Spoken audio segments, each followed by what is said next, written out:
What's going on, everybody? Welcome back here with another interview. Today I'm here with Colton Becker, shortstop at Morehead State. Thank you for coming on, man. Absolutely. Thanks for having me. So first off, how's it going? How's your day going? We're off today, so it's been a pretty lazy day, to be honest. Trying to get recovered for the weekend. Yeah, I don't blame you, man. You guys got a big series coming up against Lindenwood.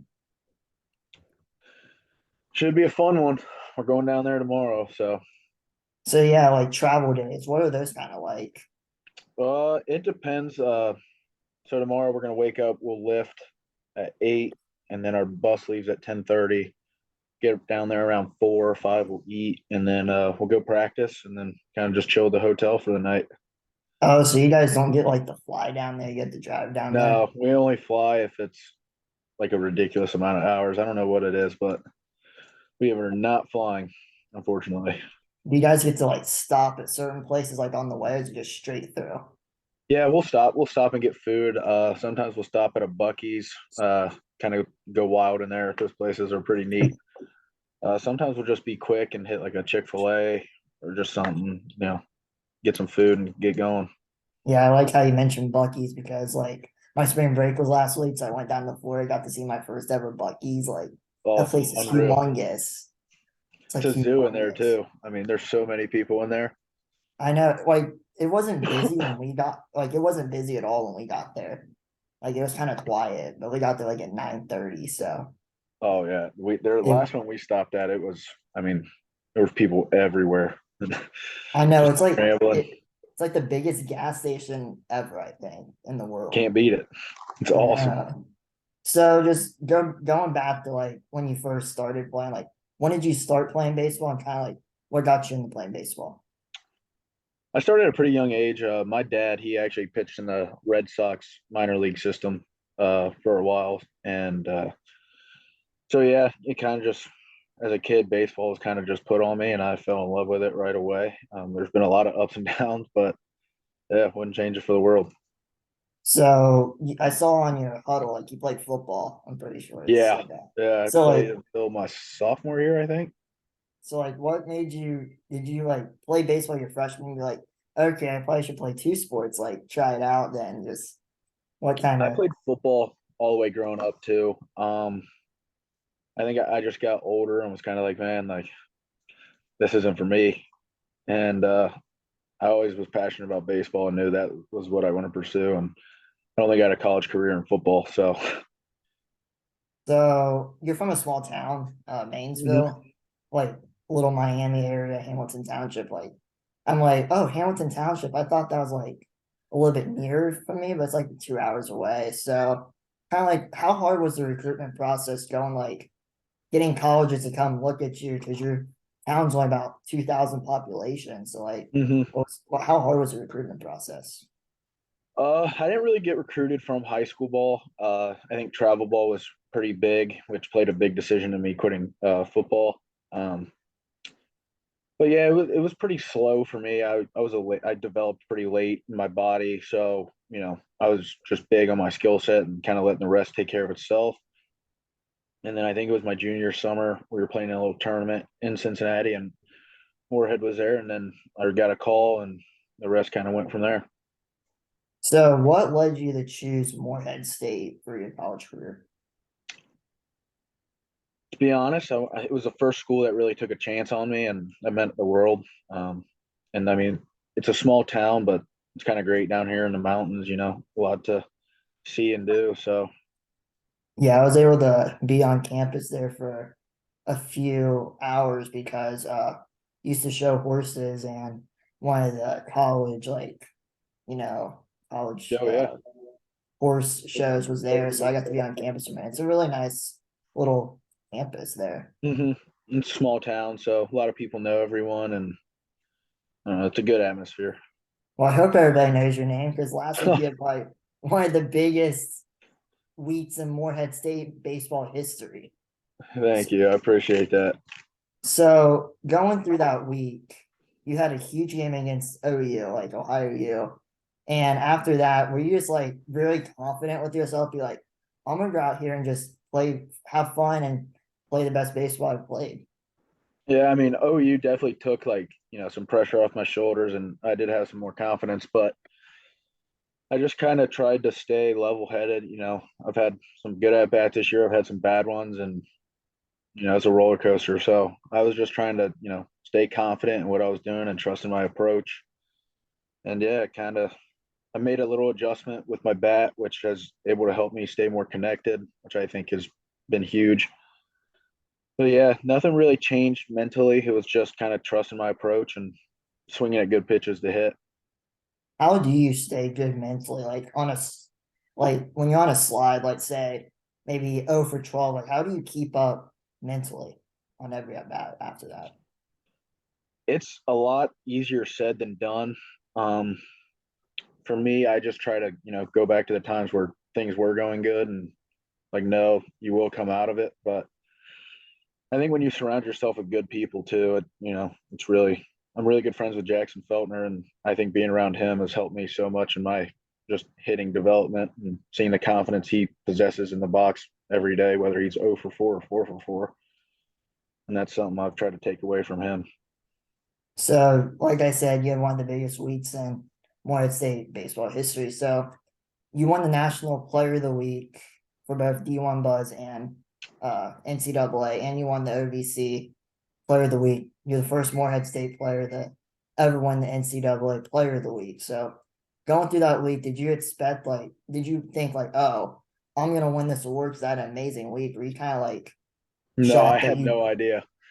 Um, yeah, I deleted my Twitter before the season and kind of just trying to stay where I'm at. And I got some texts about it and I was like, okay. And then I was in class because I had to leave practice early because I'm in this class.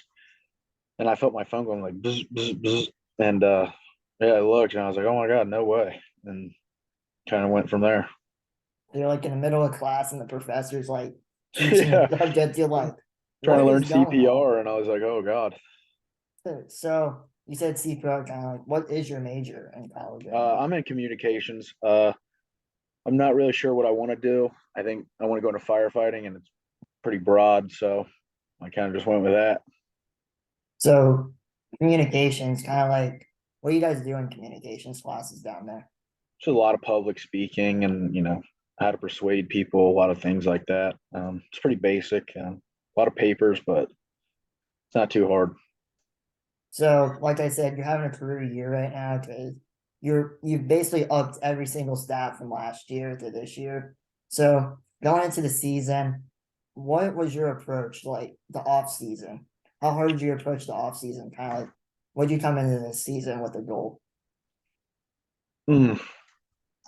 I didn't really set a goal. I just wanted to be better than last year, which was like my main focus. I made a big swing adjustment in the fall with my stance and everything, and I had a really good fall, which definitely helped like my confidence coming in. But I didn't have a great preseason coming in the season, so I was a little stressed out. But at the end of the day, like inter squads don't, doesn't mean anything. And yeah, I kind of just went from there and wanted to see where things played out and just kind of compete every time I got in the box. So you guys, Morehead State, you are 19-12 this year. So you guys were on a 7-game slide. You faced some of the toughest teams in the country. How did you guys bounce back, and what was the message to the locker room? Because I saw that you're a big leader in the locker room. Kind of like, what was your message to the locker room? I mean, the game's just full of ups and downs. And obviously we knew going to that stretch it was going to be tough. But there were times that there was some frustration, like because we did lose a few games in that stretch we should have won. But at the end of the day, you just keep trying to get better every day. Our practices kind of tightened up, and we took care of what we had to do. And once we got our momentum back, we just kept rolling. So, what has been your favorite game at Morehead State in your career right now? Career, oh, when we beat Louisville when they were one in the country, that was pretty cool. So what when you go into that game, you're like, our goal is to beat this team. And you get through that, like through the innings, you're like, we actually have a chance. Like Yeah, that was we're the later we got in the game, I was like, oh my God, we're about to do this. And sure enough, Grant, I think it was Grant Heron who pitched the end of that game. He was just mowing them down. We pulled it out, and it was just an unreal feeling. So you play shortstop, kind of like what led you to choose shortstop as your position? I never really played it until I got to college, so it was a bit of a change for me. It was difficult, but I always knew it was what I wanted to play. Like in BP in high school, I'd go over there and shag and take ground balls, but I just never got the opportunity. And then I came here, and obviously I got bigger, stronger, faster, so it did become easier for me to make those plays. And Coach Aoki let me. He gave me the opportunity to play shortstop, and I've been grateful for it because I love it.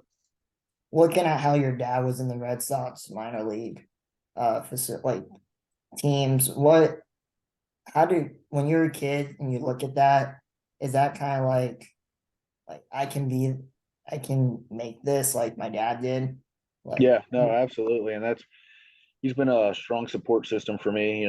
Through the ups and downs. He keeps my head on straight, tells me what I need to do better. Then he tells me when I'm doing great, and we just make adjustments on the fly. And that's when things aren't going great. I lean back on him for advice because he's been there and done it. Um, so yeah, it's been huge having him in my corner. with parents, usually they like say more bad than good because they want to like Hmm. motivate you to do more. So I kind of like he's like going to point stuff out that's like maybe the little stuff, Hmm. but it's No, just stuff that absolutely. And then my mom, she's always positive. So well she's always, oh, moms yeah, are always positive. and you can't beat that. So So you guys still have a lot more games left this season. What are some of the goals you have set right now? I think number one is, obviously win the conference. We have the team to do it. We're old, experienced. So obviously win the conference, but I think just the number one goal is to just win day by day, and that will ultimately lead us to where we want to go. So just not getting into the big picture and just trying to stay where our feet are. So what has been what has been the best piece of advice you have received from anybody on this journey of your college baseball career? Ooh, I've gotten some good advice.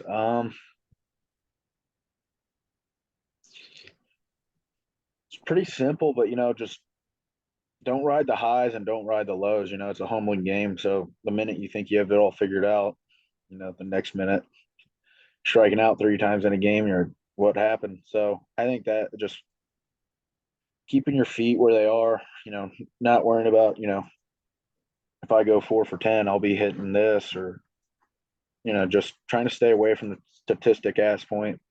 Um, and I think another thing is just being so team oriented because when you're more worried about the team, it takes a lot more pressure off yourself to perform. So a fun question before my last question. What is your walk-up theme and why did you choose that walk-up theme? Turn off the lights. My buddy showed me it, and we were in the car, and I was kind of like, man, I like this. And, it's a little EDM and upbeat and puts me in a good mood. So I just decided I'd ride with it, and I love it. Then finally, what is some advice you have to somebody who's small high school, just looking to get recruited, kind of like what advice do you have for that person? Obviously work hard, but just try to get yourself in a summer ball circuit with a coach you trust, and just go out and play and have fun. Because at the end of the day, when you have fun, you're going to play better. So that's all I got for that. Pretty simple. Well, well, thank you, man, for taking some of your time through a busy schedule for hopping on here. And also congratulations on a big week. Thank you. I appreciate it. Have a great day, man. You as well, my man.